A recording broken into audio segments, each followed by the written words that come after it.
யோபு அதிகாரம் 1. சாத்தான் யோபை சோதித்தல்.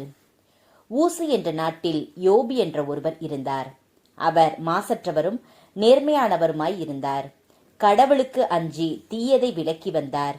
அவருக்கு 7 புதல்வரும் 3 புதல்வியரும் பிறந்தனர். அவருடைய உடைமைகளாக 7000 ஆடுகளும் 3000 ஒட்டகங்களும் 500 ஏர்க்காளைகளும் 500 பெண் கழுதைகளும் இருந்தன. பணியாளர்களும் மிக பலர் இருந்தனர். கீழை நாட்டு மக்கள் எல்லாரிலும் இவரே மிக பெரியவராக இருந்தார். அவருடைய புதல்வர்கள் ஒவ்வொருவரும் தம் வீட்டில் தமக்குரிய நாளில் விருந்து தயாரித்து தம் 3 சகோதரிகளை தம்முடன் உண்டு குடிப்பதற்கு அழைப்பது வழக்கம். விருந்து நாள்களின் முறை முடிந்ததும் யோபு அவர்களை வரவழைத்து தூய்மைப்படுத்துவார். என் பிள்ளைகள் ஒருவேளை பாவம் செய்து உள்ளத்தில் கடவுளை தூற்றி இருக்கக்கூடும் என்று யோபு நினைத்து காலையில் எழுந்து அவர்களின் எண்ணிக்கைக்கு ஏற்ப எல்லாருக்காகவும் எரிபலியை ஒப்பு கொடுப்பார். யோபு எப்போதும் இவ்வாறு செய்வது வழக்கம். ஒரு நாள் தெய்வ புதல்வர் ஆண்டவர் முன்னிலையில் ஒன்று கூடினர். சாத்தான் அவர்கள் நடுவே வந்து நின்றான். ஆண்டவர் சாத்தானிடம், எங்கிருந்து வருகிறாய் என்று கேட்டார். சாத்தான் ஆண்டவரிடம், உலகை சுற்றி உலவி வருகிறேன் என்றான். ஆண்டவர் சாத்தானிடம், என் ஊழியன் யோபுவை பார்த்தாயா? அவனைப் போல் மாசற்றவனும் நேர்மையானவனும் கடவுளுக்கு அஞ்சி தீயதை விலக்கி நடப்பவனும் மண்ணுலகில் ஒருவனும் இல்லை என்றார். மறுமொழியாக சாத்தான் ஆண்டவரிடம், ஒன்றுமில்லாமலா யோபு கடவுளுக்கு அஞ்சி நடக்கிறான்? அவனையும் அவன் வீட்டாரையும் அவனுக்குரிய அனைத்தையும் நீர் சூழ்ந்து நின்று காக்கவில்லையா?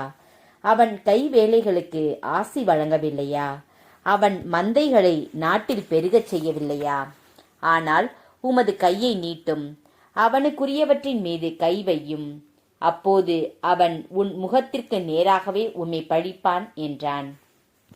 ஆண்டவர் சாத்தானிடம், இதோ அவனுக்குரியவையெல்லாம் உன் கையிலே, அவன் மீது மட்டும் கை வைக்காதே என்றார். சாத்தானும் ஆண்டவர் முன்னிலையில் நின்று புறப்பட்டான். யோபு பிள்ளைகளையும் செல்வத்தையும் இழத்தல். ஒரு நாள் யோபின் புதல்வரும் புதல்வியரும் தம் மூத்த சகோதரன் வீட்டில் உண்டு திராட்சை ரசம் குடித்துக் கொண்டிருந்தனர். அப்போது தூதன் ஒருவன் மோபிடம் வந்து, எருதுகள் உழுது கொண்டிருந்தன, கழுதைகளும் அவற்றிற்கு அருகில் மேய்ந்து கொண்டிருந்தன. அப்போது செபாயர் பாய்ந்து அவற்றை கைப்பற்றினர். ஊழியரை வாள்முனையில் வீழ்த்தினர். நான் ஒருவன் மட்டுமே தப்பி உம்மிடம் சொல்ல வந்தேன் என்றான். இதை சொல்லி முடிப்பதற்குள் இன்னொருவன் வந்து, கடவுளின் நெருப்பு விண்ணிலிருந்து விழுந்து ஆடுகளையும் வேலையாள்களையும் சுட்டரித்து விட்டது.